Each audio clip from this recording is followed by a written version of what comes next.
contrat entre deux pays, deux armées, deux présidents qui ont décidé de mener une bataille commune dans le sud Kivu.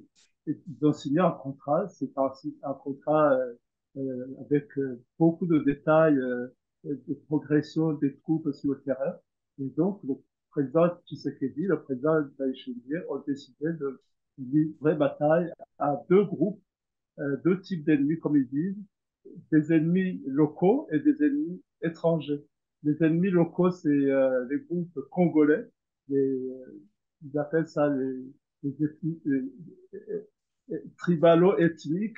Je ne sais pas en quoi une bataille militaire peut concerner plutôt une communauté qu'on désigne avec des concepts ethniques. Mais bon, bref, il y a tout de même quatre ou cinq groupes euh, tribalo-ethniques, comme ils disent, dont les fameux Banyamulenge.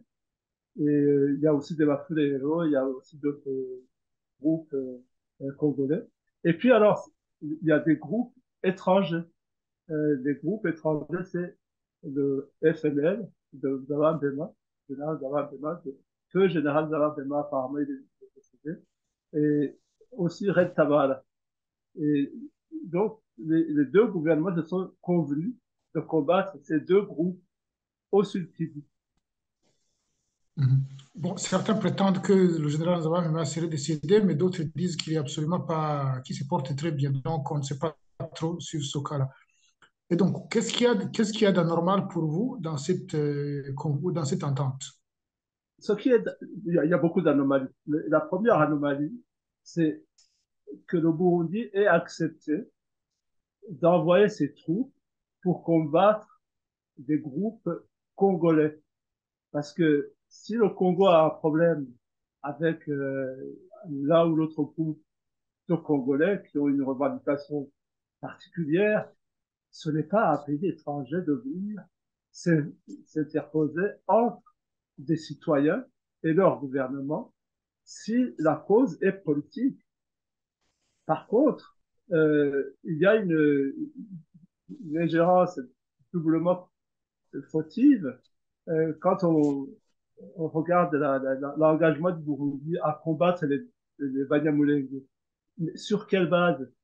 Les Banyamulenge sont en train de se plaindre d'être exterminés, d'être victimes de génocide.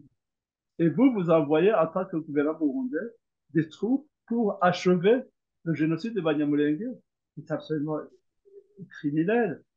Donc, autant le gouvernement congolais peut appeler à l'aide le Burundi ou d'autres pays à, à combattre des groupes étrangers non congolais, Red Tabara ou bien FNL, mais autant il est impensable qu'un pays étranger vienne achever, accompagner le gouvernement du Congo pour combattre des groupes congolais et encore moins le groupe de Banyamulenge qui est combattu sur des bases purement génocidaires. C'est ça Mhm. qui est scandaleux. Et Alors, dans ce qui est scandaleux aussi dans ce contrat de combat commun, c'est que ils indiquent bien, les deux pays conviennent que les camps de réfugiés burundais seraient des viviers où les groupes viennent recruter des soldats, des combattants qui alimentent les conflits dans le sud Kivu. Et le Burundi se trouve en position d'aller au Congo pour faire de la, j'allais dire, de l'ordre de police intérieure dans des camps de réfugiés burundais. Vous vous imaginez un pays qui, a, qui est à la cause, qui est la base de la fuite des milliers de Burundais, qui est sollicité pour venir réguler la vie dans les camps de réfugiés burundais. C'est absolument insupportable. Ça veut dire que l'OHCR ne fait pas son travail dans ce cas. C'est l'OHCR qui devrait protester pour...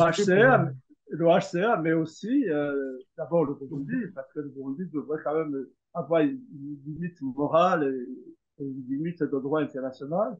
Et puis aussi le East African Community, qui ne fait pas son travail, parce qu'on ne peut pas accompagner un projet génocidaire. Et on ne peut pas non plus accepter que les camps de réfugiés soient perturbés par les pays d'origine. C'est absolument impensable.